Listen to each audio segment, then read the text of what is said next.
ومصليا ومسلما اما بعد قابل قدر حضرات علماء کرام اور اس عظیم الشان تعلیمی بیداری کانفرنس کی صدارت کرنے والی عظیم شخصیت حضرت مولانا دامت برکاتہم اور سامعین، تقریباً ایک ہی بات ہے، مختلف انداز میں وہی باتیں آپ حضرات کے سامنے آ رہی ہے اور انشاءاللہ آتی رہے گی۔ ضرورت اس بات کی ہے کہ جو تقاضے اور جو اہمیت، جو باتیں ہمارے اکابر بزرگان دین ہمیں اور آپ کو بتلا رہے ہیں، ہم اور آپ ارادے کریں کہ انشاءاللہ ان باتوں کو ہم عملی جامہ پہنائیں گے۔ ضرورت عملی جامہ پہنانے کی ہے۔ اس وقت میں چونکہ مکلف بنایا گیا ہے بہت ہی مختصر وقت کا، دو باتیں مجھے بطور خاص عرض کرنی ہیں موقع کی مناسبت سے۔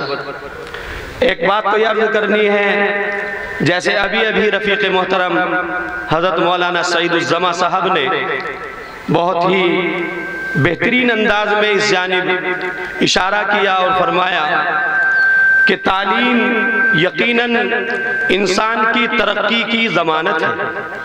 جس قوم کے اندر تعلیم ہوتی ہے وہ قوم من حیث القوم باعزت زندگی گزارتی ہے، اور جس قوم سے تعلیم کا فقدان ہو جاتا ہے، تعلیم سے عاری ہو جاتی ہے، تو یاد رکھیے وہ قوم من حیث القوم باعزت زندگی نہیں گزار سکتی۔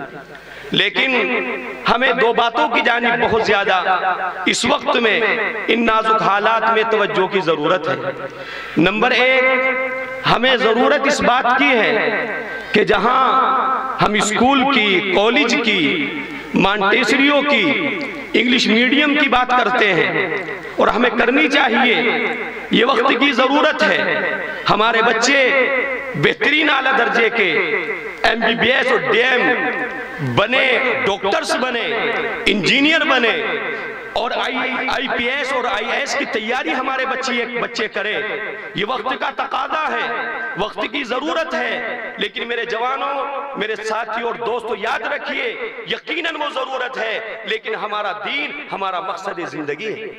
ہمیں کبھی بھی اس بات کو فراموش نہیں کرنا چاہیے، اس لیے کہ اگر ہم اپنے بچوں کو ان دوسری یقیناً جو تعلیم ہمارے لیے ضروری ہے ان تعلیم گاہوں میں اپنے بچوں کو بھیجے، اور ہم اس تعلیم سے اپنے بچوں کو ناش نہ رکھے۔ جو تعلیم ہمارا مقصد زندگی ہے، دنیا اور آخرت کے بننے اور سورنے کا مدار جس بنیادی تعلیم کے اوپر ہے، اگر اس سے ہم نے پہلو تہی کی، لاپرواہی کی، یاد رکھیے ہم مجرم ہوں گے، اور دنیا کے اندر بھی مجرم ہوں گے، اور آخرت کے اندر ہم اللہ تعالیٰ کے سامنے جواب نہیں دے سکیں گے۔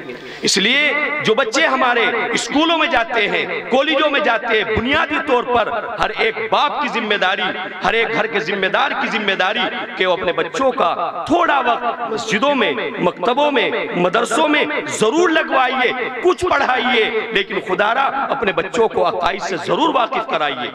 میں کہنا چاہتا ہوں ارتداد کا زمانہ ہے، جوان بچے مرتد ہو رہے ہیں، جوان بچیاں مرتد ہو رہی ہے۔ ہمارے اپنی بیٹیاں، کسی بھی خطے کے رہنے والا کوئی بچہ ہو، بچی ہو، وہ آپ کی بیٹی ہے، وہ آپ کی بہن ہے، وہ میری بہن ہے، اس مجمع اور ان علماء کرام کی بہن ہے۔ اگر ایک بچی مرتد ہو جاتی ہے، کسی غیر کے ساتھ وہ چلی جاتی ہے، نکل جاتی ہے، میں بھی مجرم ہوں، آپ بھی مجرم ہیں، اور قوم کے تمام رہبران مجرم بے ایمانہ ہیں۔ ہماری اور آپ کی ذمہ داری تھی، کتنا نبھایا ذمہ داری کو۔ ایک ایک شہر اور قصبے سے سینکڑوں نہیں ہزار بچیوں کی مثال اور سروے ہیں، بڑے بڑے شہروں سے ہزار جوان بچیاں غیروں کے ساتھ نکل گئی۔ کیا ہوگا ان کے ایمان کا؟ کبھی ہم نے سوچا اور کبھی ہم نے اپنے گھروں کے اندر تعلیم کا ایسا بندوبست کیا کہ ہم ان کو یاد دلاتے، اپنی بچیوں کے سامنے حضرت سمیہ رضی اللہ تعالی عنہ کا وہ واقعہ سناتے کہ جس واقعے کو سننے کے بعد ہماری بچی کے دلوں کے اندر ایمان ایسا جاگتا کہ دنیا میں کسی خطے میں کسی کونے میں رہنے کے باوجود وہ اپنے ایمان کا سودا نہ کرتی۔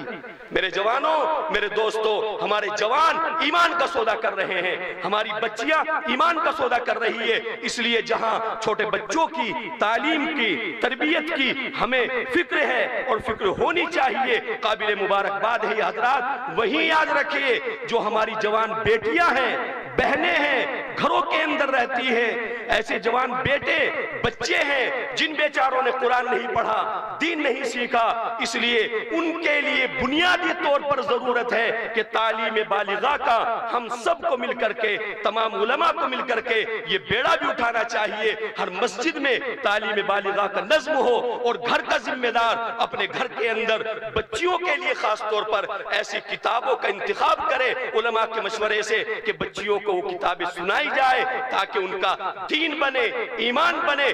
کم از کم ہمارے جوان بچے اور بچیاں خدا کے لیے ہمیں اور کوشش کرنی چاہیے وہ مرتد ہونے سے بچ جائے۔ بہت سارے بچے بچیاں مرتد ہو چکی ہے، ہو رہی ہے۔ ہمیں اس سٹیج سے آج یہ بھی ایک سبق لے کر کے اکابر بزرگوں کی نصیحتوں کو مان کر کے جانا ہے کہ اپنے جوانوں کی بھی ہمیں فکر کرنی ہے، چاہے وہ لڑکے ہو چاہے لڑکیاں ہو۔ وقت نہیں، تفصیل کا اکابر موجود ہیں، یہ بتلائیں گے کہ کن حالات سے ہمارا جوان اس وقت گزر رہا ہے۔